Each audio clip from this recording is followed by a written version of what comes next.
Hello, everyone. Welcome to our latest episode of Breaking the Spell. And on tonight's show, we have our wonderful guest, Professor Linda Lim, who is going to talk about a different economic vision for Singapore. Prof Linda Lim is Professor Emerita of Corporate Strategy and International Business at the University of Michigan's Stephen M. Ross School of Business. Prof Linda's research focuses on the political economy of multinational and local businesses in Southeast Asia, including the changing international trade and investment environment and the influence of domestic politics, economic policy, and culture on business structure, strategy, and operations. She has related interests in industrial policy, business government, and business labor relations.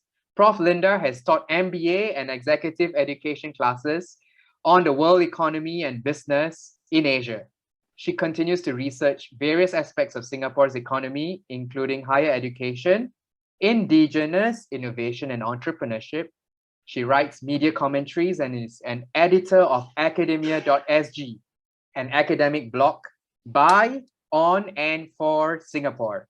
Prof Linda obtained her degrees in economics from the universities of Cambridge, Yale, and Michigan. She has authored, co-authored, or edited 9 books and published more than 100 other monographs, journal articles, book chapters, and reports on economic development, trade, investment, industrial policy, labor, multinational and local business in Asia, including Singapore's economic development, retrospection and reflections.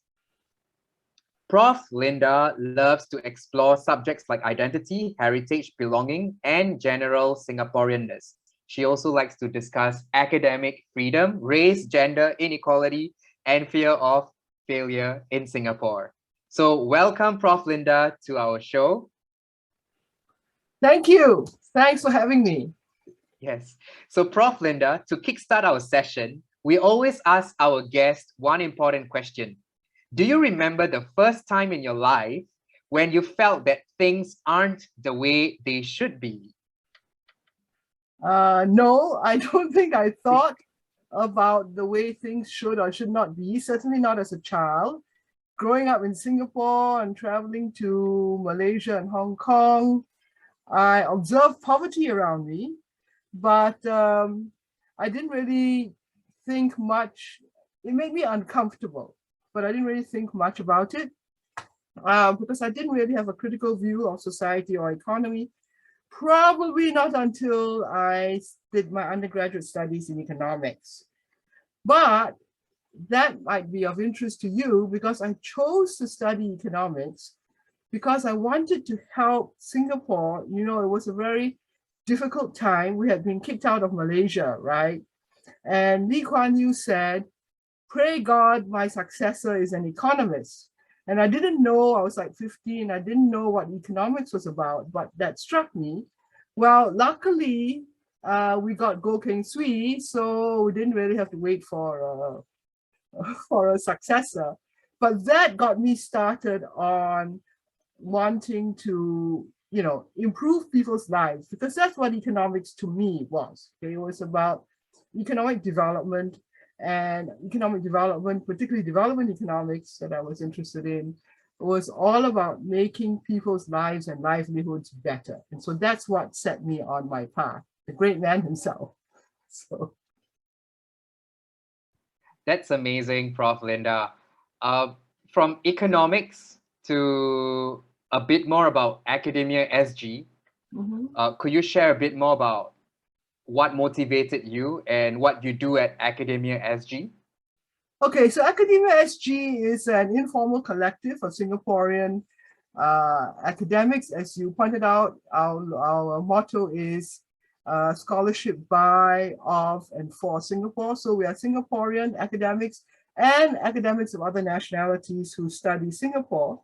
And we got started because we got together to express our concerns to the Ministry of Education about POFMA and the likely impact it would have on academics. So what happened was, if as expected, there was no change or stopping the legislation, but we were so energized we decided we would sort of loosely organize ourselves to promote what was our basic motivation, which is scholarship on Singapore and by Singaporean scholars.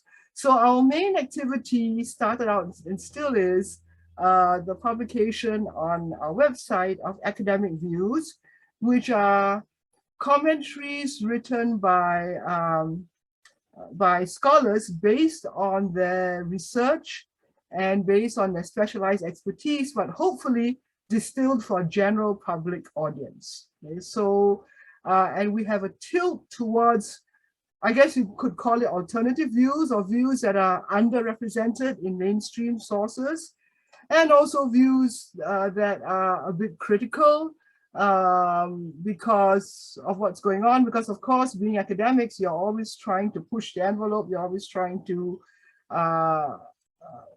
make things better. So we did that, and our belief there is that Singaporean academics should seek to engage with society in general. We should not be stuck in our ivory towers, publishing for prestigious international scholarly journals that increase your rankings, but nobody's going to read them, in Singapore. So we've really felt public and social engagement is very important, as it is for academics elsewhere in the world. And the second main activity that we developed was a very vibrant junior scholars seminar, which is where PhD students and recent postdocs present their research with commentary by a more senior academic and by a general audience, because the whole idea is not only to get our research, our knowledge, new knowledge out into the public domain, but also to help improve ourselves through this process. Now, writing media commentaries and seminars, that's very standard. That's standard in international academia. So what distinguishes us is that both of them are about Singapore and or by Singaporeans. So that's our niche. Yeah, so I have to say that website is a really good, useful resource. I'm really glad to see there's a space out there for academics such as yourself, to be able to get your voices out there. Because as you mentioned, like when it comes to the kind of sources of media that we are exposed to or that we have access to, I mean, typically there's a certain one voice or kind of establishment voice, and it's really hard to get critical alternative views out there. So it's really such a valuable resource.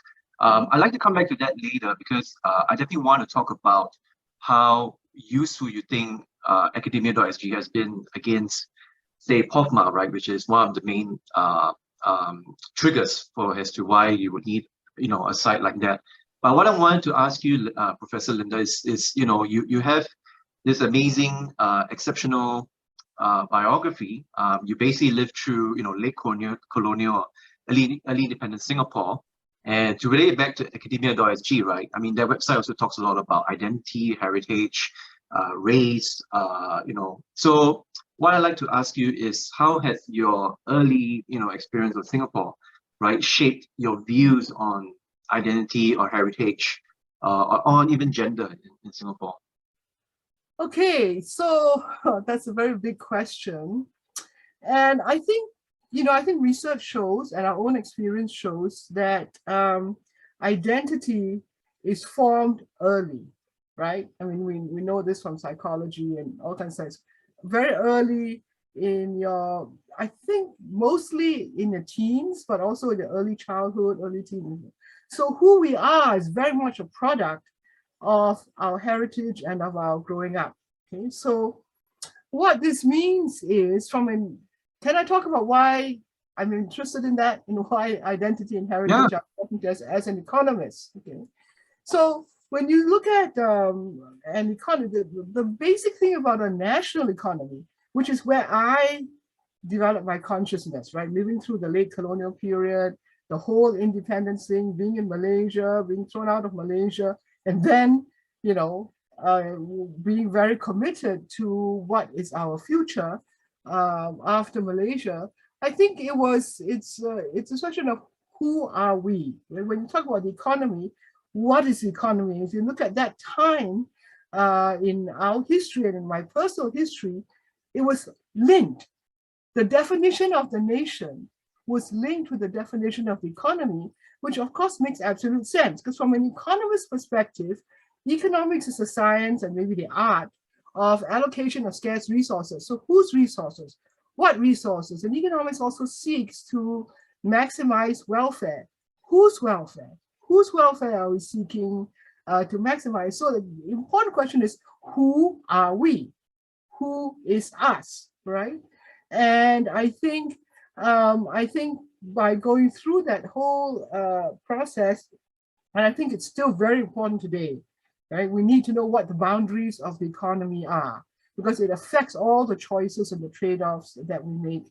So in terms of identity and heritage, in terms of my own economic thinking trajectory, clearly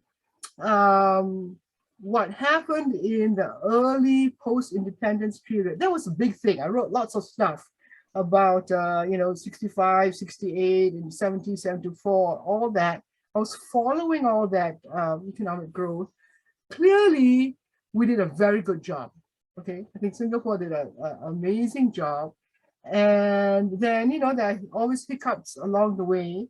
But I think having that sense of possibility, that's very important to me. Sense of possibility starting from supposedly nothing, actually not nothing, but starting from a difficult position.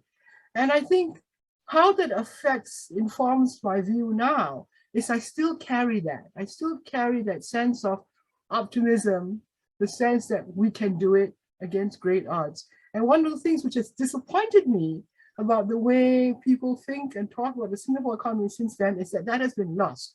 We have suddenly, despite having grown, we've suddenly narrowed our vision to saying, well, we can't do this. Okay, we can't do this, that, because I don't know what. Maybe because we're inferior. We cannot grow without having foreign capital, foreign labor, foreign talent.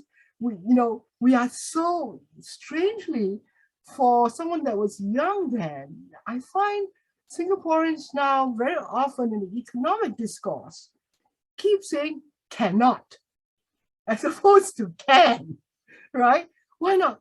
Cannot have our own businesses, need multinationals. Cannot have our own, it's just very frustrating. So I think that's what I bring about, and particularly from the colonial background, right? I mean, I remember all these instances from my childhood where, my family was living in kind of a parallel universe. It was very much I guess you would call it the English educated professionals. And it was kind of but Chinese, right? Chinese business. And it was kind of bifurcated from the whole British thing. It was like, it wasn't there. We didn't have to deal with that. We had our own world. But occasionally there would be points of friction, right? And at least from my family background, the point of friction was always these inferior foreigners, okay, that are dominating us. We are being treated differently at the causeway and so on because of the color of our skin, and they're being treated differently. And it wasn't a big thing because it didn't affect my life at all, but you get all this sense about we are not being recognized or accorded the respect and recognition for what we've actually done. And we're not like we're kowtowing to the foreigners, but they're just not as good as we are. But they act as if they're better. Okay, so I think that sort of anti-colonial thing is probably in the background of anybody from my generation. Yeah. Do you think this mindset, right, still sticks with modern Singaporeans today? As we live in this era of hyper modern capitalism with multinational corporations, as you mentioned, this huge importation of foreign capital, foreign labor. But do you think there's this still mindset of like what you mentioned, like perhaps we still, some of us at least, either worship the white man, in terms of bringing progress to us, or do you think there is this resistance as well? Okay, things are at many, many different levels. I should start out at outset by saying that I'm not opposed to multinationals. I think Singapore needs them. We have always been part of the multinational universe, and they've been part of our universe. I train multinational execs. A lot of the expats, and they're not just white, okay, there are a lot of Asian foreign national expats in Singapore. A lot of them are my students, my former MBA students, and so on. So I'm not against them. I think they have a very important role to play. What I'm uncomfortable about is the over-reliance on multinationals and saying we cannot survive without them. Why? We have 2 generations of success behind us.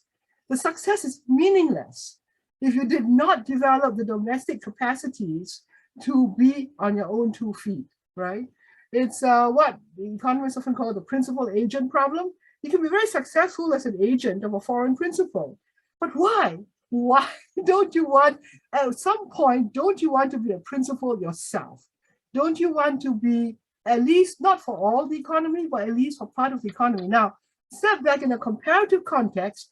One of the most distinctive features about Singapore's economic development is that unlike Japan, Korea, Taiwan, Hong Kong, other small advanced economies like Switzerland, Sweden, Denmark, we've never grown our own domestic world-class competitive brand name enterprises, right? Never. We had Singapore Airlines for a while, but no more. And it is GLC, it's a government-linked company. DBS is the biggest in Southeast Asia, but it too is or was, a government-linked company. So where are our domestic private entrepreneurs? Why only we don't have them? Even socialist economies like China has them, Vietnam now has them. And I think that there are many, many reasons for that. But I think part of it, to relate back to your original question, is that we really need to believe in ourselves, and we really need to use our talents, our skills, and our capacities for ourselves. Okay? That doesn't mean excluding others at all. One thing that happened when I realized that I belong to a different generation and therefore a different culture. Okay? Is about 20 years ago, the Singapore Students Association at the University of Michigan, which at that time had about 200 students on campus. We were very big in the 90s and early 2000s. And they had, they claimed it was the first video conference, this was 20 years ago, between US and Singapore, and had a Minister of State, I forget his name, forgettable because so many of them have come through in my lifetime, was promoting the idea of technopreneurship. Do you remember that? Yeah, so yeah. There was the whole technopreneurship. And it struck me that some of the students in the discussion said, but that is not our culture. And I realized that for Singaporean students from that time, with degrees and so on, the culture was to get a salaried job in an MNC, GLC, or civil service. But I also study overseas Chinese business in Southeast Asia, including Singapore. And I recall a time, it's still true around us, but not in us, when the goal was to be our own boss. That was our culture, was to be our own boss, even under the greatest odds, being a beleaguered ethnic minority, 1% in the Philippines, for example, 4% in Indonesia, was to be our own boss. And we want to work for ourselves. We don't want to work for other people. 10 or 15 years before this meeting that we had, probably in the 80s, very distinctively, I had a Singaporean student. He says he's my first Singaporean student here. And when he was about 30, he came back. He was my undergraduate. And he said, I have to talk to you. I said, why? He says, Because I'm 30 years old and I'm still working for someone, I feel like a failure. The someone he was working for was Exxon, then Esso company, right? Well, he did go on and become an entrepreneur later. But think of that cultural difference between the 80s and now, when I hear from my friends who teach in the business schools in Singapore and teach BBAs, oh, I just got a job with a prestigious, the prestige is very important, prestigious name brand consulting firm or investment banking with an, that's the goal, to be somebody's agent, highly paid, as opposed to being your own boss. And I should say that the student of mine that I mentioned who was working for Esso, his first business was a laundry. Okay, he set out that you know, those are all big things now, right? You can imagine. So that's a long answer, and I could go on and on with Douglas's question, was how did my living through that period and my studying through that period, in other words, I was doing research all the time, right, inform my present day views and how identity and heritage fit with the national economy. I hope this would reassure you, Prof. Linda, but Douglas and I, we are both entrepreneurs in Singapore, and we're doing our best to build our indigenous capacity. Yeah. But there's something like, I mean, I'd like to bring to your attention the fact that Singapore government has put a counterweight to the importance that they previously accorded to MNCs through EDB with the formation of Enterprise Singapore. Enterprise Singapore is a merger between Spring Singapore and IE Singapore.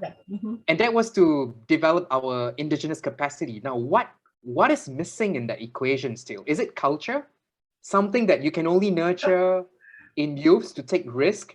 Something that you can't do through incentives and grants through government agencies like ESG? What is that missing link, even despite the government's attempts to consolidate IE Singapore? First of all, government creating private entrepreneurs is an oxymoron. I mean, why would you even think of that, right?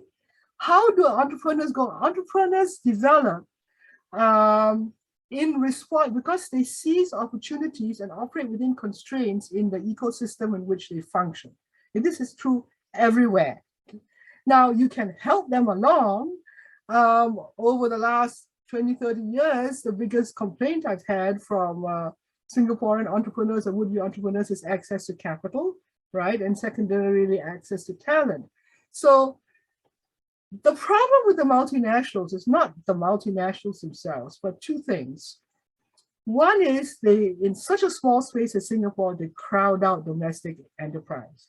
So my little, laundry operator who could have grown up and made a big business, have a chain, a digital chain all over Southeast Asia, he was crowded out, between that, borrowing money from your friends and family and setting up a small business, and people say, what, you are a laundry maker? Versus, oh, I am, vice president for Exxon, and I'm making 3 times more money. So crowding out is one of the big problems. And over time, that changes the culture, right? I mean, doesn't take long, 10, 20 years to change the culture because people respond to incentives. So that's one of the problems. The second problem multinationals can talk about later, which is how we attract them. Okay? We attract them basically by tax breaks and saying, oh, you can bring anybody you like here to work. Okay, so that's our competitive advantage. So what can the government do? Well, usually as I said, credit is a big problem. We could have had, this law. So 20 years ago, another one of my friends of my generation suggested to the government that instead of these big subsidies they give to foreign multinationals, that they have a competition where they give $1 million to, like, say, 50 Singaporeans, okay? And this guy had worked in China and so on, because by that time, 20 years ago, we already had people who had worked for MNCs and for some domestic corporates and GLCs and so on in the region. But they were reaching their 50s and subject to all kinds of constraints. He says, why don't you just give us and just let us go out and do do this? No, cannot. Okay, so, and we can go into why cannot. Okay? So I think the other problem with government incentives of that kind is that they're too prescriptive. You know, it's one thing to give a chunk of things, and like in academia, we have peer review committees, okay, to evaluate your grants, you apply for proposals. So in the US, say, the National Science Foundation gives you a research grant, but the government bureaucrats do not decide who gets the grant. It's the academics who form a national committee, and then they read through all the proposals and they decide. The problem when you have government bureaucrats who have never run a business a day in their life, okay, decide on the basis of I don't know what, that these are the parameters according to which we decide that you are deserving, justified in getting this grant. Plus, you know what? You have to fill in all these forms and all these reports. Why? Because we don't trust anybody. Singapore's an incredibly low trust base. We believe that if we give you money, you will run off with it. Okay, you will do multinational, you know, General Electric, which did run off, but never mind, you know, after 10 or 20 years, they develop some domestic capacity, we'll give them billions. But us, somehow, there's this great mistrust of doing this thing. So I think from what I hear from would-be local entrepreneurs, and I'll be interested in your experience, is that there are too many bureaucratic hoops to go through, certainly for local entrepreneurs. At the same time, people tell me about, you know, 25-year-old guys coming from Latvia, I think it was Latvia, Lithuania, come in, and then they get a spot in, you know, Block 17 and whatever.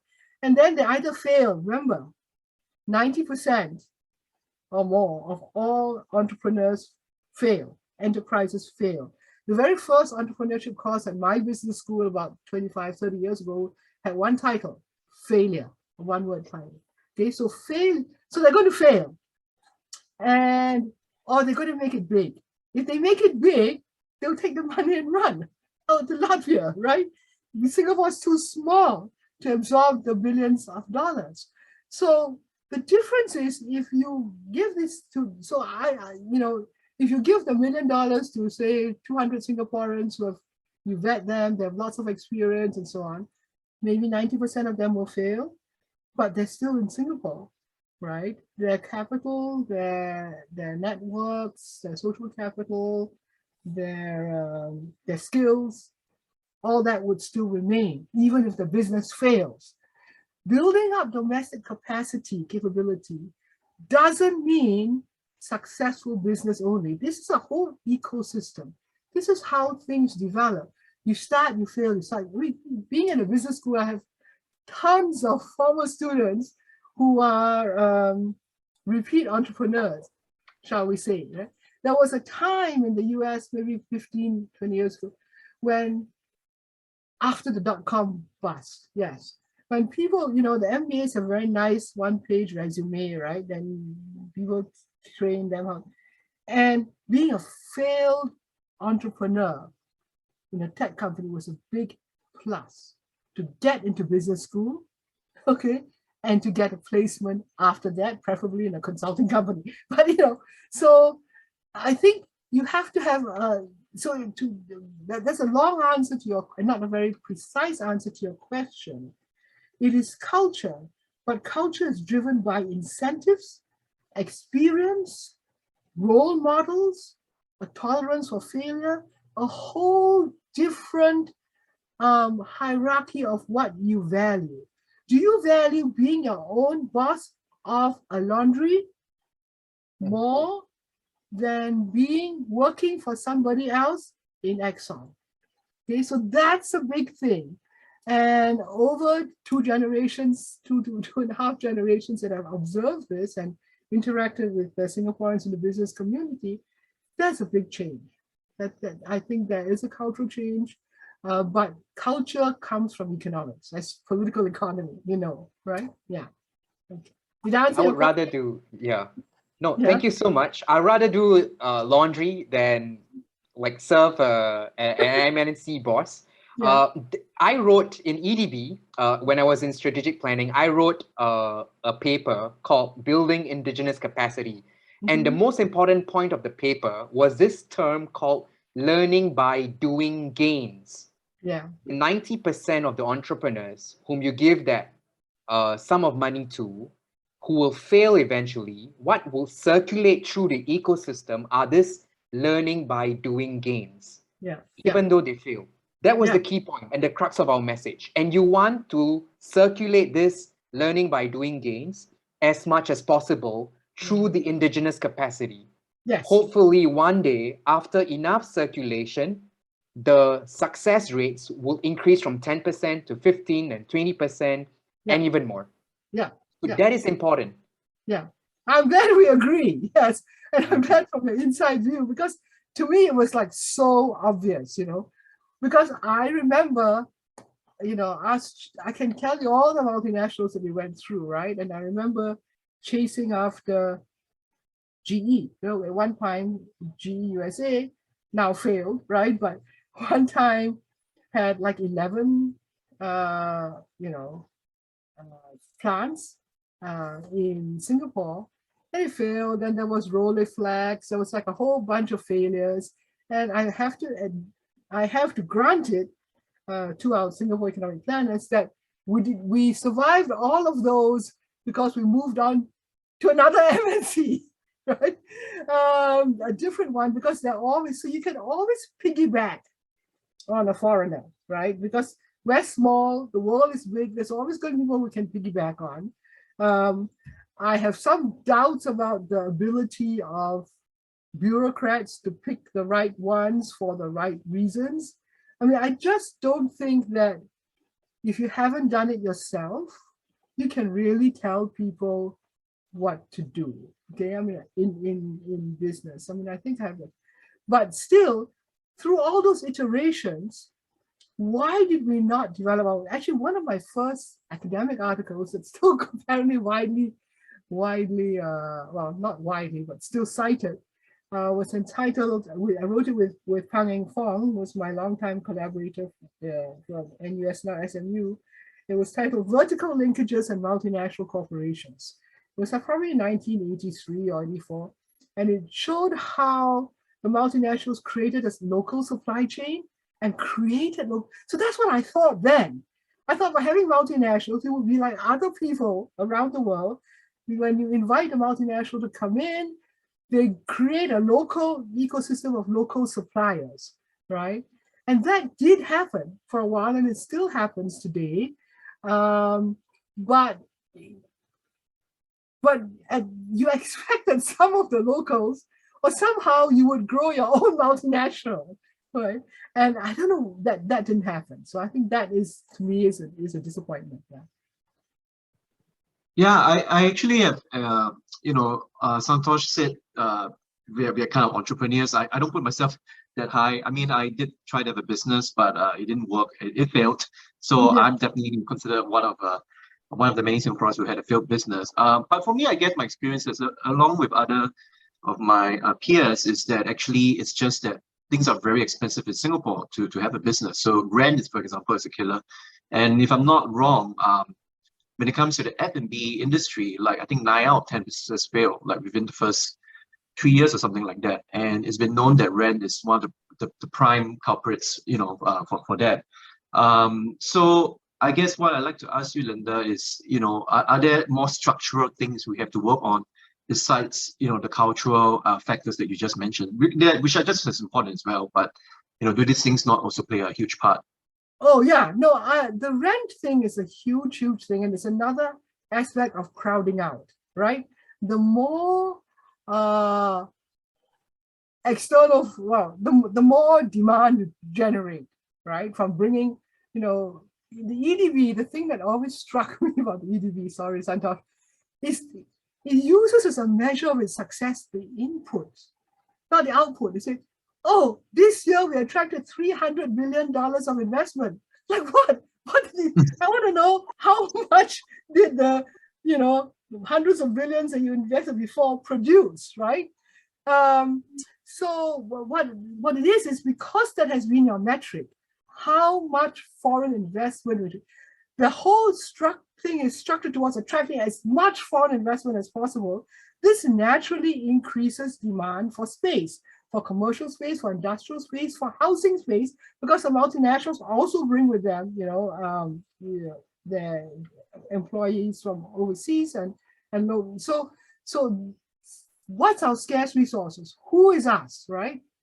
Who is us? Who is us is our land, right? So we are very, very limited. And when you increase the demand like this, of course, the cost of that land is good. Basically, we're basically paying above world-class rates, okay, rental rates, land rates, in a market that is nothing, right? Like really small. The local market is small, but you're expected to pay these global rents. And the global rents may be acceptable for a big global company that's headquartered somewhere else. So land is definitely controlled by the government. Okay? So I think part of it is excess global demand for limited local resources without an adequate prioritization, going back to identity and nation, but who should get the access to it. The other thing with that is that, with costs, one of the problems is the cost went up. So in order to accommodate landowners, which are overwhelmingly the government, right? Who owns the land? Okay, capital land, I don't know, Maple Tree, all this. In order to compensate them at a global rental level, you try and depress costs elsewhere, particularly labor, and particularly low-wage labor. So we can have the highest land costs, meaning monopoly rents for those who control the property, and the lowest labor cost of any advanced economy, right? So which is like, Monaco or Dubai or something, not Switzerland or Denmark. That all plays into it, doesn't it, right? So, and that's where we get our inequality from. And that's where we got our inefficient allocation of resources. Land is made, one could say, artificially scarce, and labor is made artificially abundant. So from an economist point of view, it's like, why are we doing this? Particularly because we're so small, we have very little degrees of freedom about that. I have definitely heard the thing about, the rents is definitely like number one. And one of them, another person I was very impressed by was my massage therapist in Singapore. She had a nice little space in Orchard Hotel, back there. And she was very good. Lots of people went there. And of course, in the end, I think it was Capital Land, whoever said, no, we don't want all you small little hairdresser, massage therapists, you got degree or not, no, so finish. We're going to revamp the whole thing and make it into yet another glitzy global thing with global brands that everybody else has. We're taking away what's unique about us and making it, because we want to play in the big leagues, which means we must have all the same kinds of stores and so on that everybody else has. So I'm an economist, we also have, teach in business strategy, right? And in strategy, there's really just one principle: differentiation. Differentiation. I give this advice to companies, I give this advice to my students. What you do in your career, you create your own personal brand, right? You create your own uniqueness. People will come for you. Okay? Not because you have yet another, Sephora or whatever other brand name, I can go to this anywhere. Why would I, come to Singapore and pay very high hotel rates, right, to do that? So this is the thing that I think, again, plays back to identity and heritage, that we don't have enough confidence, value, or respect for our own indigenous, whatever it is we may turn out, which I don't know, because until we have that flowering of lots of small enterprises doing, I don't know, laundry, massage, hairdresser, and so on, we won't know what will come out of it. Yeah. So yes, your question was, are there structural things we done? Yes, but they're very big.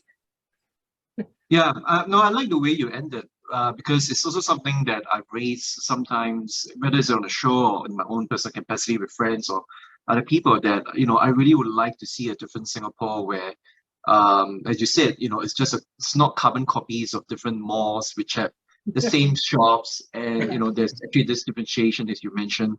You know, I myself, I'm a physical trainer as well, and I like to also, I mean, I'm not a huge marketing guy, but I also like to you know, position myself out there differently from other people, and I use my identity as well as, you know, as a kind of starting point, even though I hate to use that word. But Linda, I want to ask you something, and this is kind of like slightly taking things in a different track, but it's the same time related to economy. So what I want to ask you is, because I was reading your article, and one of the things that I like, you know, which is you summarize the Singapore economy in this very characteristic statement. You say that it's state-directed, multinational-led, export-oriented, manufacturing-focused, austerity-obsessed, and, you know, with heavy reliance on imported capital, technology, skills, and labor. And, you know, you mentioned how it's all very input-intensive. But here's the question I want to ask you. You then suggest an alternative, which is to increase the productivity of domestic resources. And, you know, I really like you to elaborate on that, because what worries me actually is that I think our political leaders, right, they do talk a lot about how we need to improve our productivity, and, you know, this gives me an impression that for especially workers out there, it means we have to work harder, we have to increase our productivity, you know, outputs or whatever. And what I'm worried about is, can we have a workforce, can we have a competitive workforce that's not prone to, you know, work burnout or suffering mental or physical issues just due to this very hyper-competitive and productive work culture? Well, you know the answer to that, right? The buzzword answer. Hey, I'm from a business school. I've got a lot of buzzwords.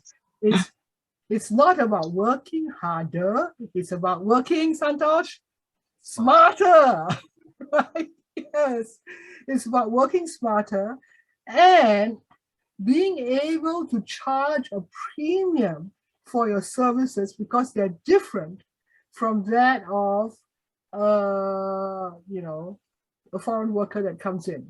Okay, and I think for that, again, I might sound like a broken record, but there's no more records anymore, so I shouldn't say that. But we should go back to a really fundamental question of who we are, whose welfare we are seeking to maximize. Productivity means an increased value for the input that you give. Increased value doesn't mean you have to increase the input, okay, or increase the work input. Increased value means you increase the value of what you produce for the world and for locals, so that at the same level of input, this is totally economics. What am I trying to do in economics? I'm trying to produce more from less, not more from more. Anybody can do more from more, right? I mean, if I work 24 hours, I mean, I might be dead, but I will make more money, right? And so if the whole thing, not just in the economy, but in business, is about getting more from what you have. And yes, I do agree that here's what I think of the productivity thing. Okay? The reason that our productivity is relatively low is because businesses do not have the incentive to increase it. So, for example, how have they, why do they, because you can import the cheap labor. It makes much more sense from a business perspective to import cheaper labor that will work hard. If it burns out, you don't care because they're not your own people, you don't have to take care of them. And there's an endless supply of them. An endless supply of 25-year-old Bangladeshis that can bring in, and 30-year-old Filipinos that can bring in, recycle them, turn them, I don't care, right? From a business point of view, it makes absolute sense. That's our selling point, our competitive advantage to foreign investors. Come here, we will let you hire anyone you want from anywhere in the world at the lowest possible price at the low end. Okay, so whereas what would you do if you were like Sweden or Denmark, okay, who are both lower income than Singapore, right? The lower average income. So what you would do is you look at your own people, and then you would innovate, you would innovate things like, I'm surprised that we didn't do it earlier. We keep being a follower, not a leader. Like say robots, okay? Robots, digitalization. Why did this not happen 10 or 20 years ago? Why was Uber or Grab, now it's Grab, but before it's Uber, not invented in Singapore? All these things that you see around you which are what? Labor scarce economies. Labor scarce economies are the innovators, right? They have to be. But we took away that source of innovation, of labor scarcity, by having labor abundance. And by saying that's the only way we can do it means that you don't believe that we can, with all our fancy education and highly ranked universities, that we can actually invent and innovate. If we had, now, it was less long ago, you might remember, or you might not, Santa probably would know, in 1979, right, when Goh Chok Tong ushered in the high wage policy, right? So what happened was that Singapore, became independent in 65, went on this labor-intensive export-oriented manufacturing thing. By 65, by 74, they were our first recession. By 74, they were already realizing, Goh Keng Swee has many speeches saying this, right? That we're running out of labor. Labor intensity only lasts so long as you have labor. That's why China can do it for decades. We can only do it for less than a decade. And so in 1979, Goh Chok Tong, who was an economist, said, we'll try the high wage policy for 3 years. And unfortunately, that coincided with global downturn, and they abandoned it. But more importantly than abandon, the idea then was that if you raise wages, you force employers to economize on labor and to invest, and you give them benefits, subsidies to invest in innovation, in highly skilled and more highly trained people. So, like say the cleaners that you have in all the shopping malls with the mop and so on, right? That people are robotizing that like elsewhere. Delivery is being robotized. And we could have done that 20 years ago. We had the capital, but we removed the incentive. In the market economy, incentive is the thing that matters. So what happened then? So I think that we should let the market work. Okay? We should let the market work. Once we have decided what is our supply and demand curve, right? What amount of global demand, what amount of global supply do we have? And so that goes back to the question of whose welfare we're trying to maximize, whose productivity. Remember, productivity doesn't come from labor input alone. It comes from how you're managed. It comes from the capital equipment that you're used to. It comes from scheduling, like many, many small things, logistics. The labor wage is actually a very small proportion of the total. But because we give all the rest as fixed, including rents, that's the only one we have to play with, right? To lower our costs, because we refuse to lower our costs through technological innovation and things like that. We just leave it to easiest thing, hire cheap labor from abroad. Another example, you can think about it, like say rubbish trucks, right? I mean, it's true when I was growing up, the rubbish truck would come and there's like 5 or 6, foreign workers on that, right? In my town, okay, admittedly, which has a per capita income lower than Singapore's, okay? Admittedly, the roads are a bit bigger, okay? The trash is collected, once a week by a truck going down, and then everything is done by the truck. The guy is sitting in there, and he opens a lever, goes out and takes the trash can and puts it in and closes the bag. He only gets out of the truck if there's something wrong. What happened there? People are trained. They all bring their rubbish out to the pavement, the sidewalk, and he can't find it. That particular solution may not work for Singapore, but there are similar solutions. Why do we have such reliance? Because we have not relied on ourselves, and we have not relied on on technological innovations, which bear a risk. And so I think that increasing productivity to me is actually the way it is in rich countries. Increasing productivity reduces the work burden on the employee because the machine and the computer does a lot more of it for you. Okay? And I think that in the West, in rich countries, the concern is with loss of jobs, which it turns out is not true. But in Singapore, that's not a concern. Okay? So we can certainly improve productivity, but the improvement in productivity comes from labor, it comes from capital, it comes from skills, comes from management. It does not have to come just from workers. Of course, workers should upskill themselves, but they do that naturally.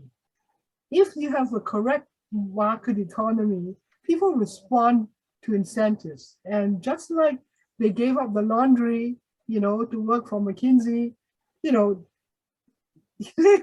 will give up McKinsey to do something else if the incentives are properly structured. Yeah. If I could add one important factor in this mix of things that you mentioned, I think it would be a distinctive brand identity. Yeah. And a case in point is one of the people here in our discussion, and that's Douglas. Yeah. Let me introduce to you who Douglas really is. Okay, He is a distinctive brand in his own right. Yeah. Douglas is our philosopher, physical trainer, mixed martial artist, and ex-civil servant at MCCY. How more distinctive can you get with a brand like a local brand like Douglas? Yeah. It's amazing. And let me just read some excerpts of his brand profile to you. No. Douglas. Oh, yeah, I want to hear. No. This is a local talent. This is local talent. You see, this is what we're missing out on in Singapore, Prof. Yeah. This is a local talent, and that's Okay, brand I'll tell you difference. what would be the case if he was here, right? He would have become a media star already, right? Social media star. And all these podcasts, video casts of people, and they all of them. So I do Pilates, Zoom Pilates, because Pilates, then there's all kinds of trainers.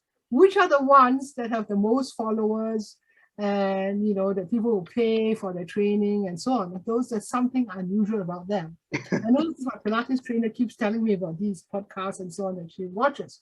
So we're a rich country, and I think that there's a niche for that. But someone like Douglas, if he took off, could also go global because we're too small, right? Yeah. So, and yeah. Anyway, so I agree with you. I'm actually very optimistic about Singapore, about Singaporeans, not actually optimistic about Singapore. And that is because I don't think we are as inferior as a lot of our policies and a lot of our leaders seem to suggest. I don't think that we are innately lazier or less motivated than people from elsewhere. Obviously Singaporeans have poor work attitude. That's why we have to hire Malaysians. Okay, how you end up, as I have seen through my life, right, depends on the ecosystem you're in, the incentives, disincentives that you face. If it is true that Singaporeans are lazier and don't want to work hard and whatever than people from other countries, what caused it? In such a state-centered economy and society, it must be some state policies. Can we investigate what those are and change them? Maybe starting with the school system, which is the first thing I criticized in 1976 when I was a graduate student, when we had a free press. By the way, I want to get to academic freedom. A free media, when we had a free press in those days, New Nation or Malay Mail or whatever, they would publish all these vibrant discourses that Eng Fong and I and others had and criticized the school system then. So it has its pluses and its minuses today. But the point is that if I can say, actually, maybe if I can segue into that. Is it okay? Yeah, go for it. Yeah. Okay, so, in Academia.SG, we conducted a first ever survey of academic freedom last year and so on. But it's more than academic freedom. It is media freedom, artistic freedom, all of these things, which are, I think, necessary for the culture and incentives of a dynamic and innovative economy and society, do rely on freedom of expression, okay? A certain amount of freedom of expression. And I think that the lack of that, okay, step back one, put on my business hat. You know, HR consultants and my colleagues who are HR scholars are always telling you that you need diversity, right? Diversity is good. Diversity gives you new ideas, new solutions. You know, heads of R&D divisions also tell me that, right? The most important thing is to get, for drug discovery, for example, is to have a bunch of people who are different, because they will see different things. And when you're at the frontier, that's what's going to happen. So I think we need diversity. But somehow we do not have diversity in the social, political, intellectual, cultural space. I mean, we do, we want to go online and waste our time, you know, on social media rants and so on, but we don't. And so I think that it's very important to have alternative voices, alternative ways of thinking, just to spark in kids from the time they're young, that there are different ways of doing things. There are different ways of consuming, of spending our money, instead of buying the next, you know, $2,000, no, sorry, now $200,000 Rolex X watch. There have to be different ways of living and doing, bearing in mind things like climate constraints as well as other things. So I think that the fact that we don't have a very open discussion ecosystem that's serious, okay, not just like anybody shooting off some tweet, and that we don't encourage people to speak out when they disagree with us. That's the point. I want the person who disagrees with me. That's what I do in my MBA classroom. I'll put on a slide that says this. Do you agree? You agree I'm not interested, because I already put it out there, right? What's wrong with this that I just put out? You know, you disagree. And then they'll compete among themselves to disagree. Right? It's exactly the same in the boardroom. You didn't mention because I didn't highlight it, but I was on a board, independent director on the board of 2 US listed companies that had tech manufacturing operations in China and so on. So I know what the board, I've been on the chair of the nominating committee and had to bring in new board members. The most important thing when you're looking at a board member is that they challenge you. Why do you want somebody on the board who thinks like you do, or worse, pretends to think like you do so they can get the board seat? I mean, you know, so we really need to encourage diverse voices, particularly voices which challenge the status quo, because there's no progress without challenging the status quo. I'm sure Santosh has something to say about that first. No, I mean, I totally agree. I totally agree. I've got, yeah, this is where something I can't disagree with you on. Yeah, we need to challenge the status quo. Yeah. But I think in addition to diversity, maybe it's also inclusion. And that's why the whole diversity, inclusion, equity, justice movement has picked up speed across the world. So it's diversity with inclusion. And a nice analogy for me is really soil culture and soil health in permaculture. So you're looking for really, so like if you have just the state of affairs that we had in Singapore, right? Just foreign multinational companies, then you have monocrop culture, monoculture and monocrop. But you want to have the soil to be diverse enough to produce multiple crops. Yes. And that's where there is nutrient cycling across multiple crops. The soil becomes richer. That's what we want to go for. Whereas we're optimizing for, let's say, the height or the yield of one particular type of crop. That's monocrop. Yes. Productivity. Absolutely agree. Yeah. So I mean, that's just like an analogy I always use when I look at Mother Nature as an instructive force for economic development or economics for Singapore. But Douglas, thanks for that. Yeah, Linda, maybe I can ask you about this because you now touch on the idea of like how Singapore is pretty conformist, I guess you could put it that way, and also like it's quite disdainful about this freedom of expression and diversity and speech, right? And this to me relates to actually one of your most recent op-eds, the one where it deals with the intersection of race, culture, class in the context of the US-China rivalry. And there's a lot that you said in the essay and in the talk, but there's one point I'd like to draw to, which is how you spoke about how Singapore is kind of like an outlier compared to other countries in terms of having more pro-China sentiments. And you mentioned how, in fact, I related a lot to what you said about how there's this proliferation of pro-China, anti-Western messages that spread through social media, WhatsApp. I can give you an account that a friend of mine gave me that he found one parent who's been exposed to such pro-Chinese propaganda suddenly make very passionate defenses of Putin and his invasion of Ukraine. And this person, all along was quite apolitical and went as far as to claim that Putin's great-great-grandfather was a Chinese or something like that. So I've seen firsthand, the effects of this kind of propaganda. I mean, it comes from, friends of mine. But what I want to draw you to, right, is that, you trace all this to the PAP, or specifically Lee Kuan Yew, because he bashed, Western values of free press, civil liberties, and he mentioned like how this kind of attitudes are dangerous for a small country like Singapore. So hence, we should accept being subservient to a bigger power, right?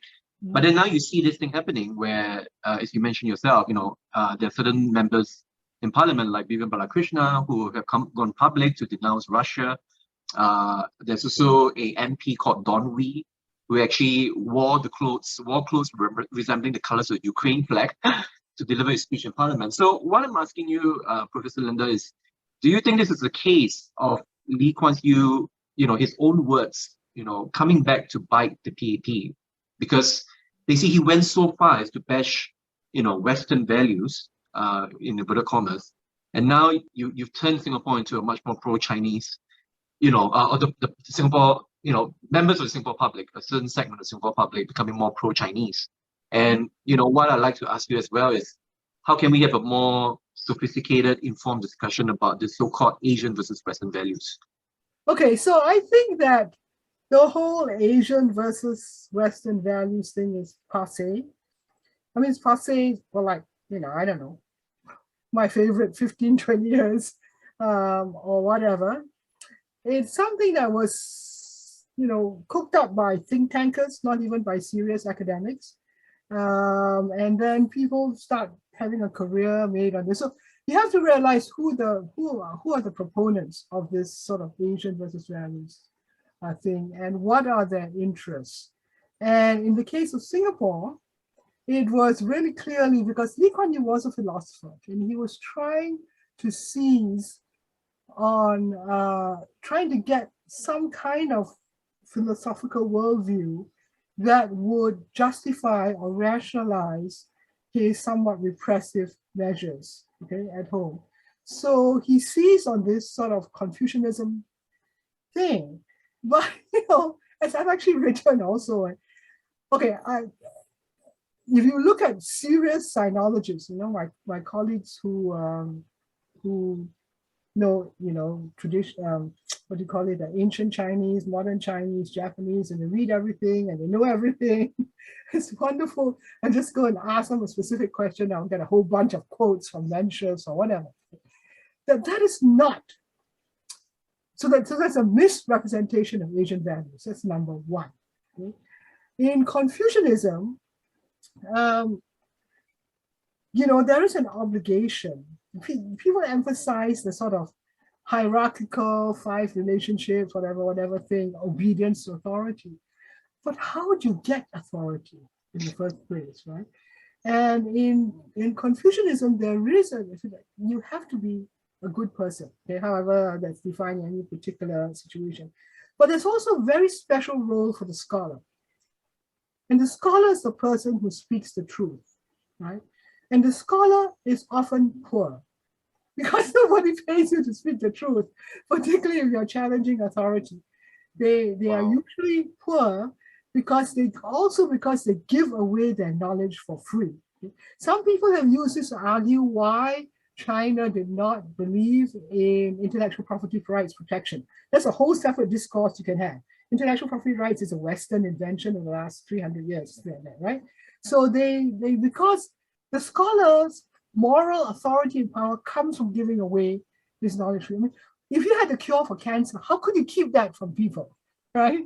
Wow. So there is that whole thing of in Asian values, at least in the Confucian part of it, which does have a lot of emphasis on the challenging of authority, right? There's all kinds of history with scholars challenging authority, being murdered, killed, or whatever. Okay, so that I think that there is a misrepresentation of it. Secondly, there's also a misrepresentation of Western values, because a lot of the Western values are universal, whether we like it or not. That is, when young people become educated, participate in the world market economy, read books from around the world, sometimes in translation, and their views change. So this is true even in China, right? So I admit that the Chinese that I am disproportionately associated with, or the Chinese I'm associated with, are disproportionately younger, although the younger could mean for me like in their 50s, and younger and well-educated. They're working for MNC, the MNC that I'm on the board of, okay?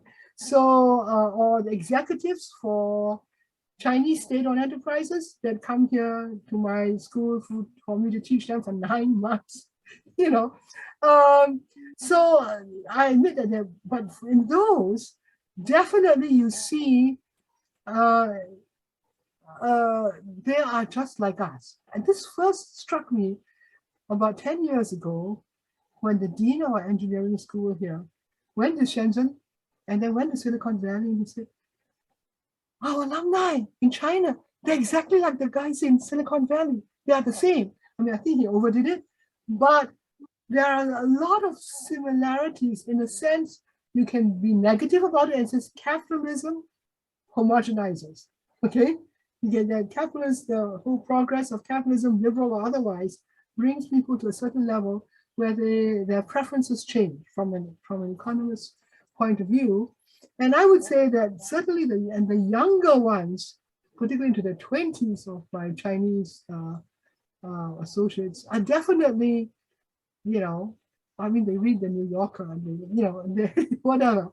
So I think if we stick to a static, inaccurate, and incomplete picture on Asian versus Western values, we do ourselves a huge disfavor. We are just not following history the way that she is going, right? So I think that, so I don't buy the Asian mean we don't speak out. Look at Korea, look at Taiwan. I mean, they're even worse. I mean, they're worse in America, that in terms of the range of voices. And to go back to my original comment about Profma, I think it's fine to have a range of voices, including the crazy blackout. What we need to do is train people to analyze, to be rigorous, to fact check, to have their own views. To be an independent thinker is the biggest guarantee of national security. Okay? So to make you resistant to foreign or domestic propaganda, you need to be able to think for yourself, to critically analyze, and that has to start from very young. Okay? And I think that the other point I thought we were going to get into, because many people have said it, when the Academia.SG first came out with our Ukraine webinar and stuff like that, where we were just trying to figure out what was going on, in Singapore. And many people posit this as a issue of pragmatism versus principle, which it isn't, okay? In the case of Singapore's support for Ukraine, which overlaps greatly with Singapore's support for the Western support of Ukraine. It's not identical, but it is that. I think that was completely pragmatic. It is completely pragmatic. If you don't stand up for a nation, okay, for national sovereignty, which is a universal value, okay, it's a universal United Nations value of national sovereignty within your national, internationally recognized national boundaries, right? So if you don't stand up for that, you have nothing. What is the nation? Okay? You have no economy without the nation, without national economy. How can you tell people, oh, come here and I will guarantee your property rights, if you don't defend the property rights of some other nation? That's number one. So the principle is actually pragmatic. The second thing about that is, in a really mundane, pragmatic thing, Singapore is so integrated into the world economy, manufacturing supply chains, financial flows, capital labor flows, and so on. There is no way that we could not sanction Russia if our major trade and investment partners are sanctioning Russia, right? So it's a completely pragmatic thing. But I think in this case, in that particular case, pragmatism and principle work together, and they go back to the original idea of the importance of the nation, defining who we are, whose welfare we're seeking to maximize, and something else that comes in here, which I haven't, what we stand for. What are our common values? What are our common beliefs? Is it stability at any price? Is it wealth at any price? And I think we look at the history of nations. No, nations do things for good or ill that are not in their economic interest. Voters do things for good or ill that are not in their economic interest. So I would say that a purely business or economic focus worldview, mindset, and set of values is actually doing us a disservice. Our own national security hinges on the national part, where we think for ourselves. We don't just accept whoever's propaganda is coming from us, whether Western or Asian. Yeah, maybe a quick comment before Santosh, you ask your question. Yeah, I love what you said, Linda, because actually part of my fears also is that as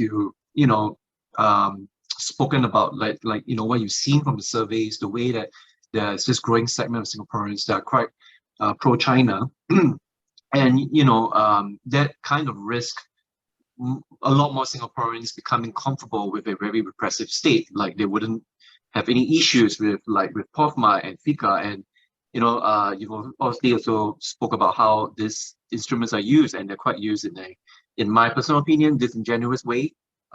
So I think it definitely has a huge risk of eroding, whatever democratic attitudes, cultures that we have right now. And maybe just point blank, right? Should these fears concern us that Singaporeans or Singapore itself could become more like a Chinese repressive state?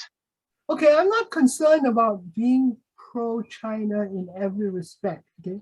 I am concerned about being like China in certain respects, particularly the clampdown on information, on the justification of the clamping down on information flows on the grounds that is necessary for stability and peace.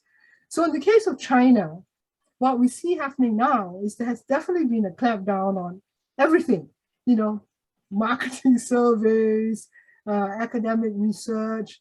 The Chinese scholars are afraid to collaborate with foreigners, to do anything even on the internet. The Chinese scholars were forbidden to come to the Association for Asian Studies annual conference, in March. Those things are bad. So why is that bad for China as well, and therefore bad for Singapore as well? First of all, if you don't have freedom of information, nobody knows what is going on. That's the biggest risk. That's the black swan, not from outside, but inside your own society, right? So just because people don't say something because they're afraid to say something, Doesn't mean they don't think it, doesn't mean that they don't necessarily are going to act on it at some point. So to have more information from more diverse and independent sources, the better. Okay? So that's one thing. The second thing, of course, is what I've already suggested, that we progress intellectually, societally, economically by challenging authority, right? This is very fundamental in academia, right? If you just write the same thing that somebody else wrote, you will not get published. I'm sorry. The whole bias in the profession is towards challenging the established.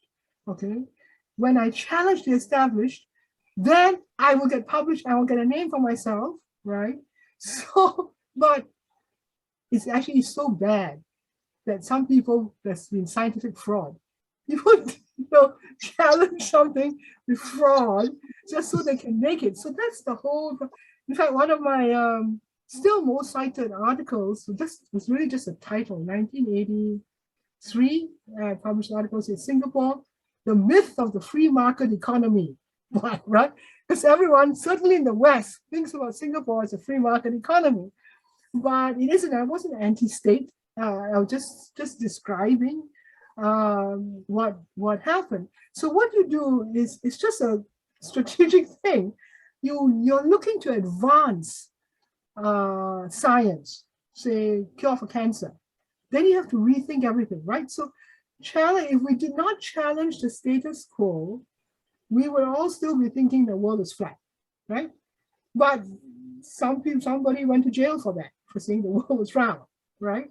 And that's why we are in a better position today. But when you challenge authority, when you challenge the status quo, which is necessary for humanity to advance, you will obviously run into problems with those who benefit from the status quo. You're challenging power and privilege, and therefore there will be a blowback. Okay, there will be a restraint. That doesn't mean you don't do it. It doesn't mean you don't do it. So I think from a risk perspective, yes, it is better to have more freedom of expression, to have more critical thinking, and from a progress and advancement perspective, same thing. You have to have different voices, okay? And maybe you can ignore a bunch of them. So I think that's what I fear for Singapore. That was my fear with POFMA, with FICA, and so on. And by the way, can I segue, into something else, which is my own speaking out. Okay? Yep. And what Please do that. Yeah. So I thought you were going to ask me, which a lot of people asked me, which was why did I end up overseas? Some people even say to me, you want to change things in Singapore, you come back and join political parties. I know, the typical retort, yeah. Which is a whole separate sort of discussion. Well, so the reason I ended up, in the US unexpectedly and reluctantly. Okay? So, and this, I don't know how many people in the audience would know that, but when I came back from doing my fieldwork research in Malaysia and Singapore, my PhD dissertation was on multinationals manufacturing for export in the electronics industry in Malaysia and Singapore in 1975 and 6. I did the research and it was finished in 78. Okay, so I've been with MNCs and with tech from the beginning.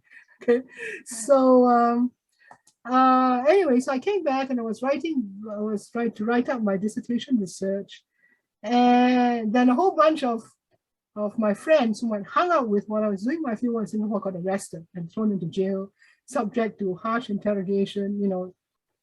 Definitely true. The cold room, the bright lights, the sleep deprivation, all that. Most of them were released after 5 days. Okay, Ho Kwon Ping was kept for this 1977 for I think 2.5 months before he was forced to confess on TV to trying to get us to overthrow the government. It's a bunch of 20-something, civil servants, professionals. I was only doctors, architects, like what, right? So he was forced to do that. And then two others, Dr. Ang Sui Chai and Francis Koo, were forced into exile in London. So when that happened, of course, my parents said, oh, don't come back, don't come back. So I had to get a job in short order in the US, which I did at Swarthmore Liberal Arts College. And it was kind of interesting because when I showed up, the professor who came to pick me up at the airport said, why are you on the job market? It was March, at such an unusual time. Is it because of recent political developments in Singapore? Because the arrests were on the front page of the New York Times, March 13, 1977. I was not on the job market. All of a sudden, I showed up. There are not many Singaporeans there, and it's not hard to put two and two together. So I stayed at Swarthmore. It was a very good experience, and but didn't go back. And then, as soon as I could, 1980, when I was on sabbatical from Swarthmore, I went back to Singapore. I worked in economic research at the University of Singapore with Professor Fang Eng Fong, who's still my collaborator today. And so we were interested in staying there. He and I were interested in my staying there. And then it turned out to be gender discrimination, which prevented that. So think back to 1980. As a married woman, my husband and child were not entitled to medical benefits as a condition of my employment at the University of Singapore, but the spouse and child of a married male were, okay? So no health insurance. Next, I was looking for housing. Having a foreign husband meant that they did not qualify for public housing, which was then HUDC, okay? And my husband also was not eligible for PR on the basis of marital status, which Fang Eng Fong's foreign wife was, So it's like gender discrimination. We came back to the US, okay, where I have definitely had much more freedom. So that's how I ended up back in the US, despite my best efforts. I've worked very hard and of course, keeping ties. Still do research in Singapore, publish in Singapore, visit frequently, have extensive networks there, etc. But it's very hard. Most people in this situation would not have my opportunities to do that. But it turned out that there were a lot of advantages that I got from being overseas, right? One was, first of all, you cannot survive on just studying Singapore. You have to learn other things. So I got into the world economy, business in Asia, all these kinds of things that were very hard. I developed networks and contacts and information sources across that, which I probably wouldn't have got in Singapore. But very important was I got freedom of expression. Okay? And so I could say things that I believed in and so on without any risk to myself, okay, which might be an issue as well. I think it was 2008, as late as 2008, that when I started seeing local economists in Singapore more frequently, and one of them, I cannot remember which one, said to me then, you are the only one whose income stream is not here. You have to speak out. And it was true, right? I didn't have to pander to the government. I didn't have to flatter them. I was not looking for paid consultancies or contract work or first class, free, all expenses paid trips to Singapore, which my American colleagues got, right? Because I paid for myself. Okay, and it was fine. Other than a couple of paid lectures, I was fine. I could do that. So I was not beholden to them. And therefore, I could say things like they were. And it was really interesting when you start doing that, all these people come to you and say, oh, you said this, of course they all know this, right? Which means that I'm not an original thinker. Lots of people in Singapore think like this, but lots of intellectuals or intelligence, but they don't have the freedom to speak. Not necessarily because they think they will go to jail and subject to cold room and so on, but because they feel that their multinational employer would not like it, because they are beholden for their tax subsidies and so on. So the employer would not like it, the head of department would not like it, the university president would not like it. So people censor or self-censor about this, and I didn't have to do that. So yes, does it give you an obligation? Yes, because I think most economists do think about the same. I'm not like a radical, it's kind of like mainstream. But they can't say because their job is based on something else. What do you do then? You don't study Singapore, right? Study, I don't know, Indonesia or something. Right? You study something else. So we are understudied. That's part of the motivation behind Academia.SG as well. Because people are afraid to study Singapore. One, no international recognition, because what is Singapore? International recognition. Two, very afraid I will go over some, unknown OV markers. Okay, I will not get my promotion, I will not get my job. If I'm a foreign scholar, I will not get my visa. Everybody knows people like that, My book will not be launched, my movie will not be screened. It's not just in academia, but also in media and the artistic community. So all this kind of stuff will happen. But there was another thing which I didn't anticipate, which was that because I was an outsider, people trusted me. Think about this.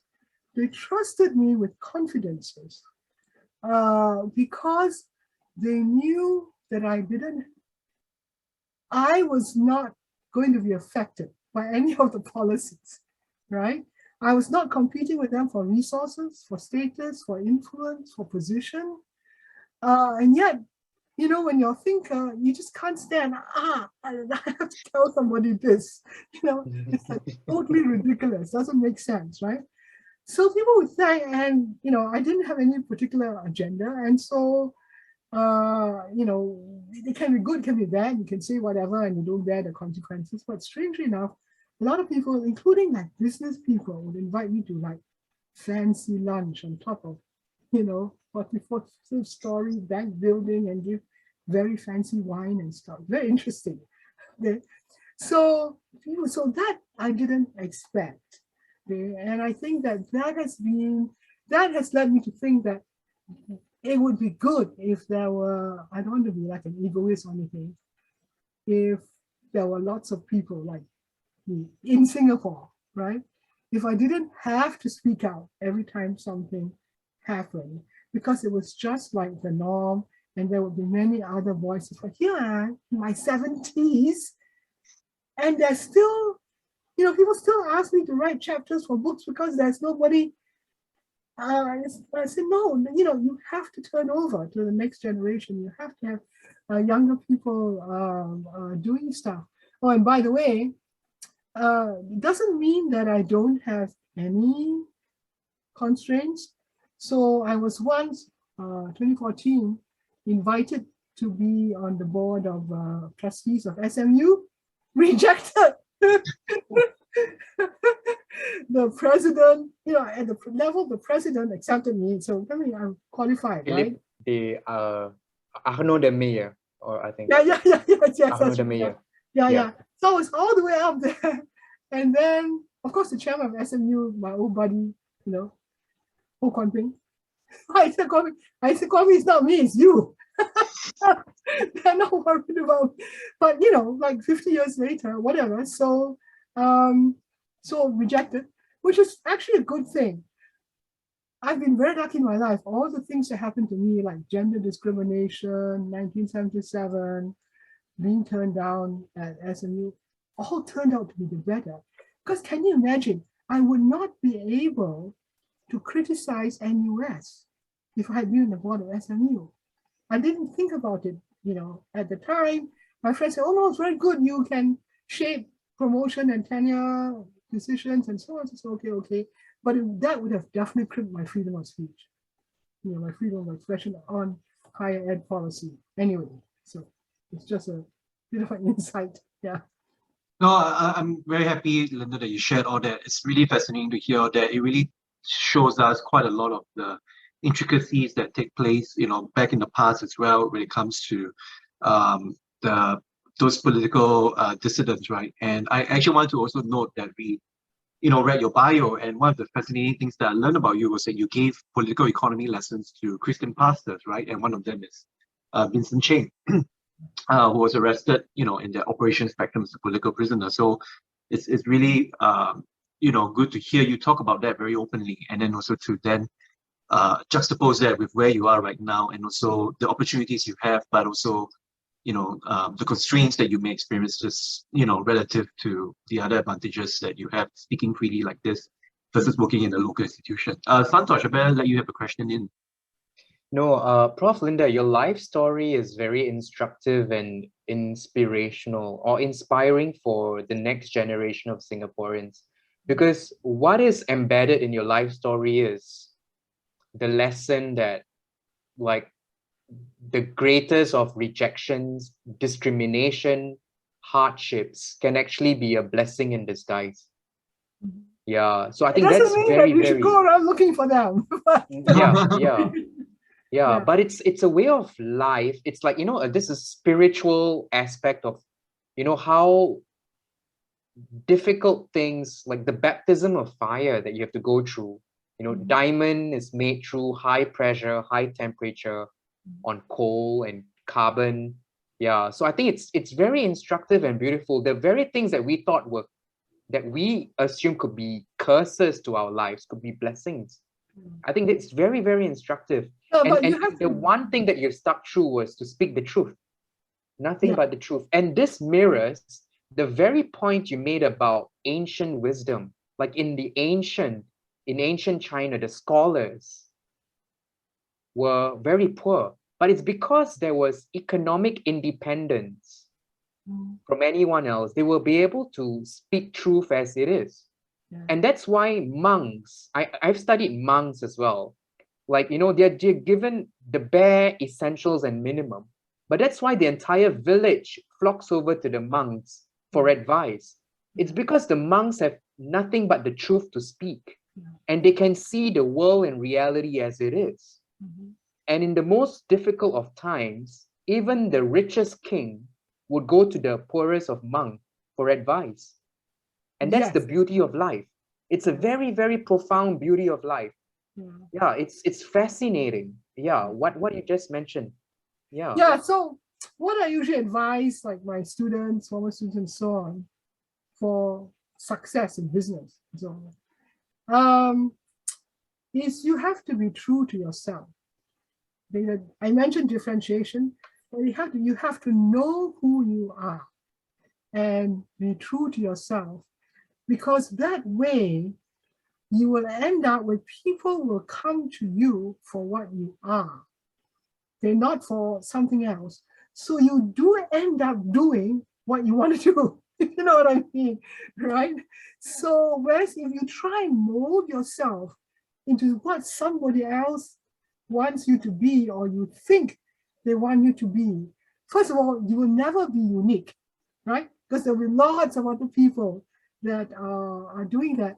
I feel extremely privileged. First of all, I've been lucky because I could go out of Singapore. I had a space outside of Singapore, but then we're a global city. Everybody should be able to do that, right? But I've been extremely privileged, and I think the greatest privilege in life is not money, but knowledge, right?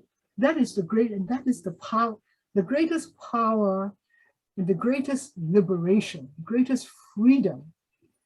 It's much more than money. Money, you always want more. It's like that, if you are into money. But knowledge is insatiable. You can always, I guess I said money is insatiable, but knowledge is something that gives back to you. And that, bringing back to Academia.SG again, I feel that when we have this privilege of very specialized knowledge, we really have a social obligation to share it with others. Okay? As per the Confucian monk, okay? If you have knowledge, how can you not share it with others? Even if it puts your life and your career at risk, right? So very important, going back to the nation again, who are you? You have to know, and I learned fairly early, Actually, not in the first, it took me about 10 years to realize, what am I? I'm a professor. I'm not a business consultant. Okay, there's a difference. I'm not a business consultant paid for hire. I did do that. Okay, I was a corporate board member. I was a practitioner, but that was actually to feed, to both share my knowledge with, say, the boards or whatever, the companies, but also to learn from the practitioner perspective, because I don't want to be just an ivory tower theorist, etc. Right? So I think that you just go with, I think I was just lucky. All kinds of things fell into my lap, which I never, I actually never ever applied for a job in my life. Even the job at Swarthmore, I just put the word out to my professors. I said, oh dear, I cannot go back. And I know it was very late in the job market, and I got a call from the chairman of the department at Swarthmore College, and he says, the person that we gave this job to, she left and went to Yale. We would like to see you. And then I got the job, right? And so literally I've never had, so it's luck. I think going back to the issue of, which I know you guys are interested in some of your previous things, which I haven't watched all of them, on meritocracy. Yep. Right? Yeah. Because people often ask me about this, right? And so if you look at my bio, okay, it's not really a story of meritocracy, it's a story of privilege, right? So when I went to kindergarten in, 1953 or 54, I think maybe only 1% of Singaporeans went to any kind of kindergarten then, right? And so of course, when I showed up at MGS, I could read, but the other girls were just learning ABC. And then how did I show up at MGS? Because my grandmother was an old girl and my parents were members of the Methodist Church. So, and then after that, I went into ACS again, same thing. MGS girls automatically go into ACS at that time. And also, I was the 4th generation of my family to go to MGS and to ACS.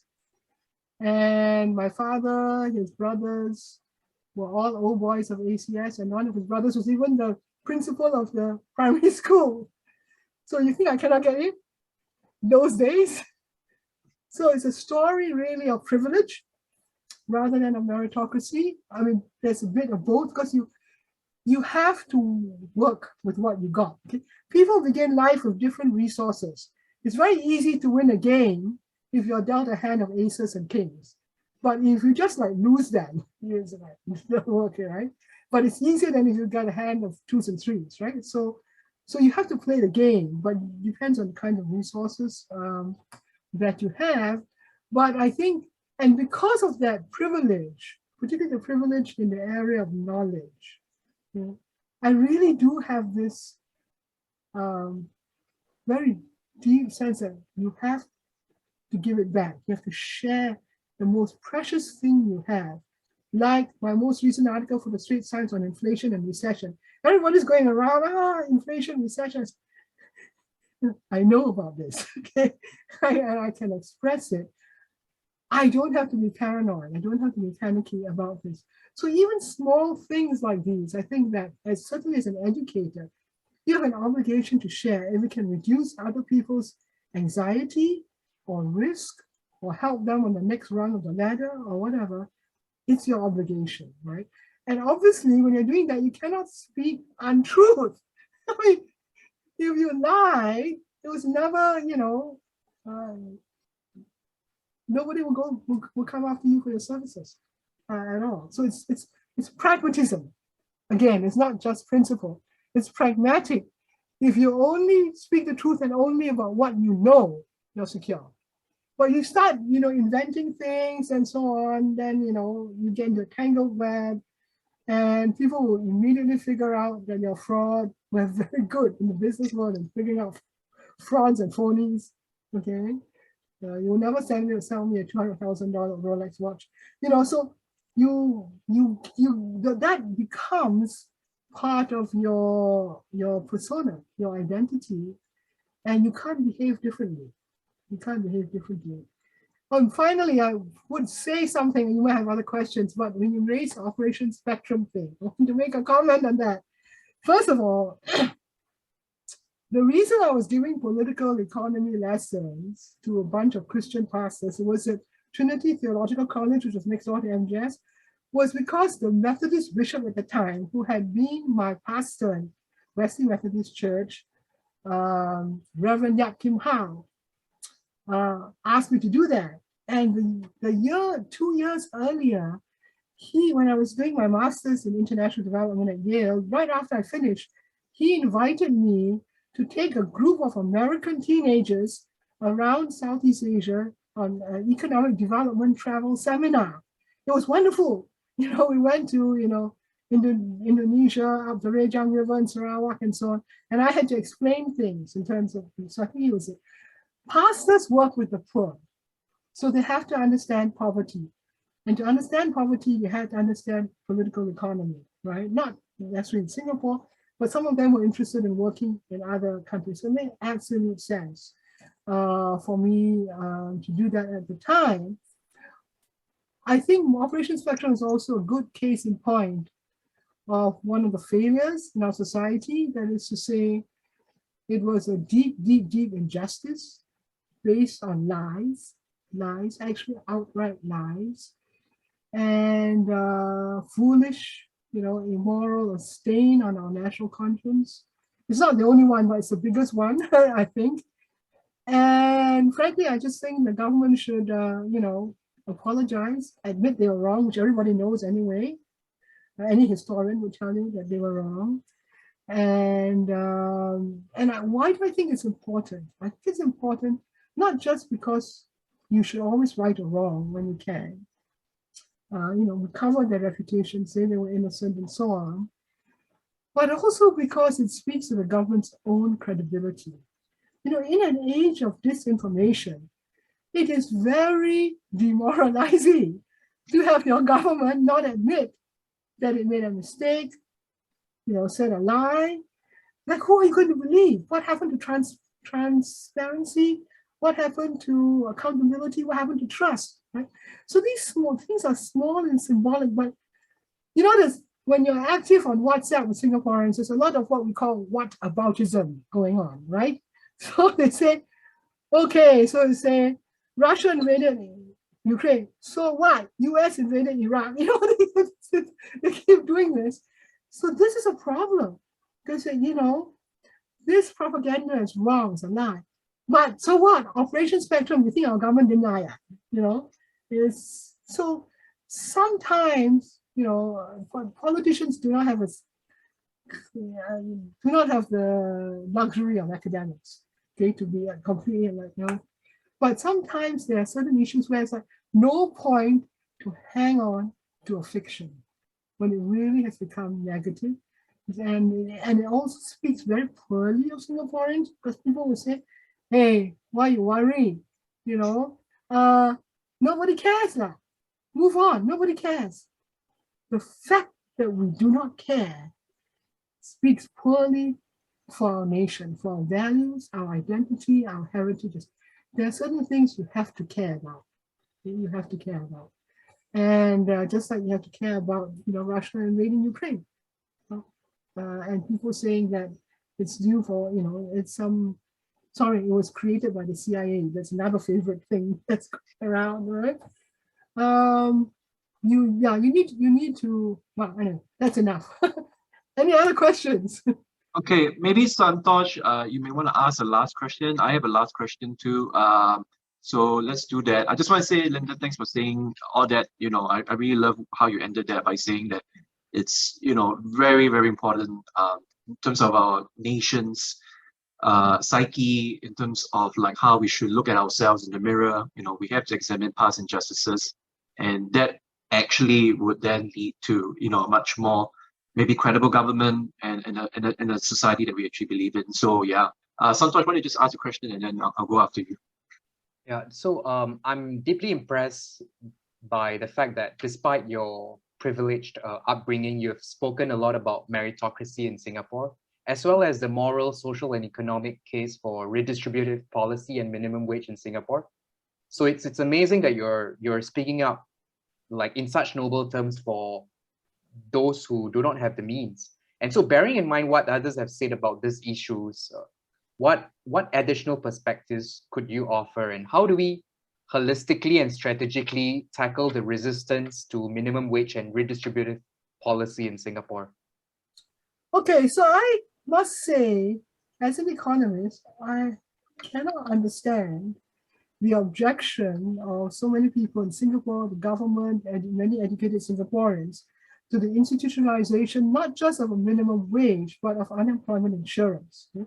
From a very conventional mainstream economist point of view, first of all, virtually all advanced countries have that, right? But from an economist point of view, having a minimum wage and unemployment insurance are what we call automatic stabilizers. So it happens automatically. Somebody loses a job, the economy is in a downturn. Fast, quick. We don't have to wait for tripartite task force or parliamentary vote to decide. Okay? It's automatic. Secondly, that creates certainty for business. So business knows when the economic indicators go a certain way, this is going to kick in. I can plan, I can forecast my budget, and so on. Instead of which, they are left second guessing. Oh, will the government intervene? How much, So there's a lot of uncertainty. That uncertainty is always bad, right? And so it's not just really, it's just how the economy functions, it will be much smoother. If you also take it out of the political realm, it becomes politically neutral. It doesn't become a question of a government being tempted to say, hey, I dangle these goodies in front of you, you vote for me, then I get this, okay? No. Whichever government is in power, you get it. Okay, so it's certainty, efficiency, being automatic, and so on.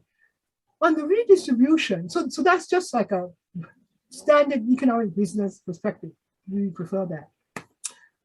On the redistribution, I mentioned a lot about multinationals getting tax breaks and so on. Okay, I guess it does relate to this question from a redistribution point of view. Some people say, it's because we attract foreigners, not because of who we are or what we have, but because we can offer them subsidies and low taxes and so on, right? So they are part of the problem. But no, because multinationals pay very high taxes in other countries, in Denmark, in Switzerland. So why do we think that they won't come to us if we charge not even a high tax, we say average? Our tax rates are low, okay, relative to other countries at our income level. So why we must have a big inferiority complex. I keep coming back to this, right? Because we think nobody will come here if we ask them to pay the same tax as other countries, okay? So I think that's one of the reasons for the resistance to redistribution, okay? Which is that we can't raise taxes on foreign companies, foreign talent, or skilled Singaporeans, high-income Singaporeans, because then they will leave, they won't go, we will have nothing. Okay? So I think that's one of this inferiority complex. The other one which relates to minimum wage as well as redistribution, is the belief that, again, it reflects a lack of confidence in Singaporeans. I think Singaporeans are lazy and unmotivated, which I'm not saying they're not, but if they are, I want to know why, okay? So it's lazy and unmotivated. And if you redistribute, they just won't work.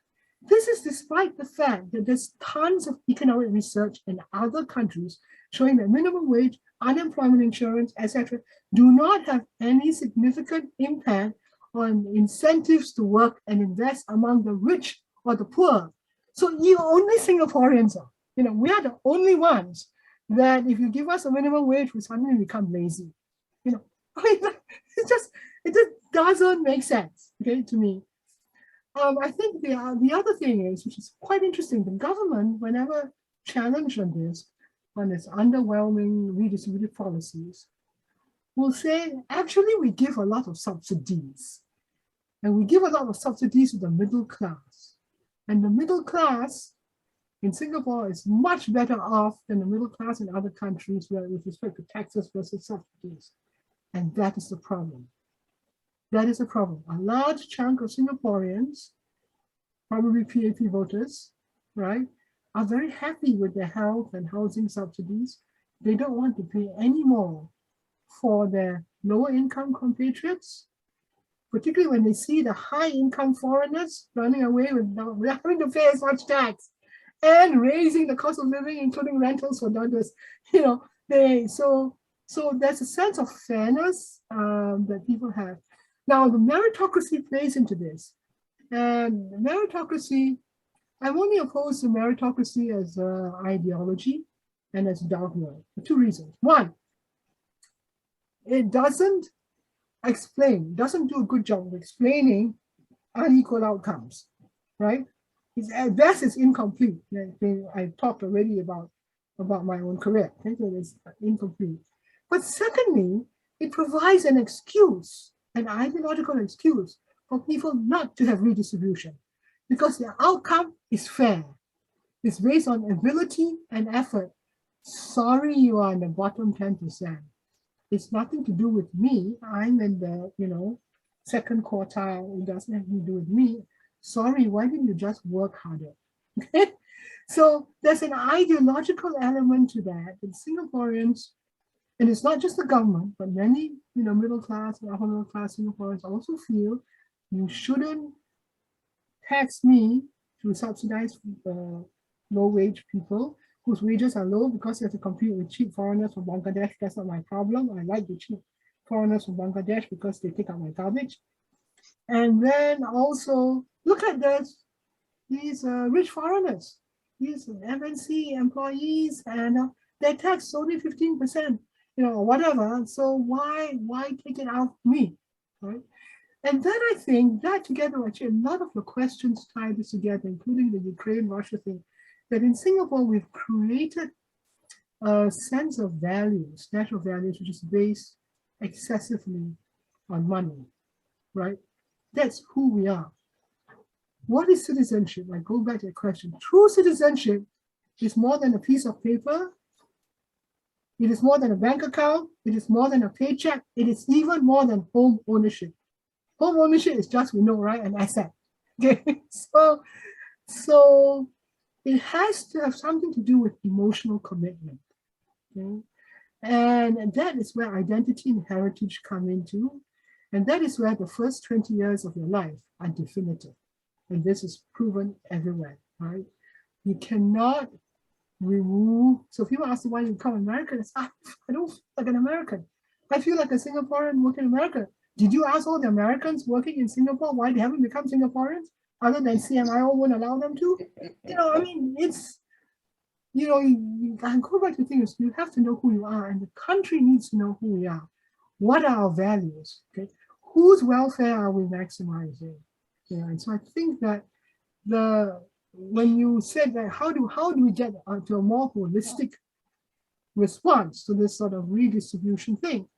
Well, I don't know. We have Forward Singapore, the End Singapore conversation, Stronger Together, whatever. Somehow we have to figure out who we are and who. Just shout to your blue in the face. Try as you're doing to break the spell. Like Academia.SG, try and present articles with maybe at least 3,000 people read. That's not 300,000. It's not 30,000, but at least it's 3,000. Have people think about these things, inculcate the habit of critical thinking, including yourself. I think we have to, anyone in business will tell you, right? You have to understand yourself before you can position yourself in the marketplace. So I think we have to do that too. Okay. Yeah. Wow. There's a lot that I love to pick up on, but we are really running out of time. So I'll just do two things. So One is I really want to add into your point about how, as a country, why do we have to feel like we have to, kowtow to, foreign companies, and we're going to give them very low tax rates. And now that we've sort of living in the post-pandemic world, sort of, right? But how well we've coped with the pandemic, I feel like there's a very strong point in defense of Singapore being a good, economic environment, politically stable, blah, blah, blah. So, all the more, I think you have every right as a country to ask, for, to tax corporations or the wealthy even more, because, there's certain trusts that you can have in the nation. So anyway, Professor Linda, there's two things I want to do. So one is I just want to commend you on a statement that you wrote for explaining what the anti-PAP sentiment is in public. I resonated with it a lot, and I'm just going to use this statement that you wrote to explain to anyone who can't understand why I have a disagreement with the PAP, technocratic, political, and economic governance. What you wrote was that it used to be, if you help us get rich, we will give up our individual liberties. But now you're no longer helping us get rich. You're helping foreigners get rich and getting rich yourselves, while we still do not have our individual liberties. So it's a beautiful statement. I love it. And I'm not even like a money guy. I'm not someone who needs to increase my personal income. That's not really even what drives me, but really just this hypocrisy that you have a bargain out there that you want us to make, which is that we sacrifice our liberties, we sacrifice our freedoms, but we're supposed to materially benefit from it. But if we don't even get that, then what's the point? So I just want to commend you on that statement. Then my last question for you really is, because you're an economist, we are talking about a different economic vision for Singapore. So I'd like to propose to you my ideal economic vision, and I want you to tell me if I'm proposing something out planet Mars, or is it feasible? Okay, so all I'm just asking for is, can we have a Singapore that is progressive, that has a progressive tax structure, so higher corporate taxes, wealth inheritance tax, a fair and equitable wage structure for our workers, whether that could be, like you said, minimum wage or maybe UBI. I'm thinking of like more powers to workers. So like last year or something like that, there was a proposal to have a right to disconnect law, which is the right for workers not to be connected to work post-work hours. It's a law that's actually enacted in France. It was actually proposed in Parliament, but it was shot down because it was deemed impractical for Singapore. And right now in UK, they are experimenting, with a 4-day work week, and there's a little bit of talk about this in our press as well. So the grand outcome that I'm looking for is obviously less income inequality and more work-life balance. So tell me, is what I'm proposing just totally not important? totally not Okay. possible? I think it's very unlikely, but I think it is theoretically possible. Definitely the more progressive taxation. All we need to do is move ourselves up to the level of other countries, right? We don't have to be below. I mean, I think that's the thing. And wealth taxes and so on, those are all things that everybody else has. If everybody else can deal with, depending on what kind of wealth tax, but property tax, certainly, right? Because actually one thing I didn't mention, which is one of the problems in Singapore, is the over-reliance of everybody from government, GLCs, etc., to property, to monopoly rents as a source of income and a source of, because people cannot move up the ladder as readily as they want to. And I should mention, sorry, I'm getting distracted, but I should mention that one of the limitations of being an MNC place is that as you go up the ladder, there are fewer and fewer opportunities for Singaporeans. So my MBA students, 1 or 5 years out, easy to get a job. Once you get to 15 or 20 years out, first of all, there are very few jobs. They're in head office, right?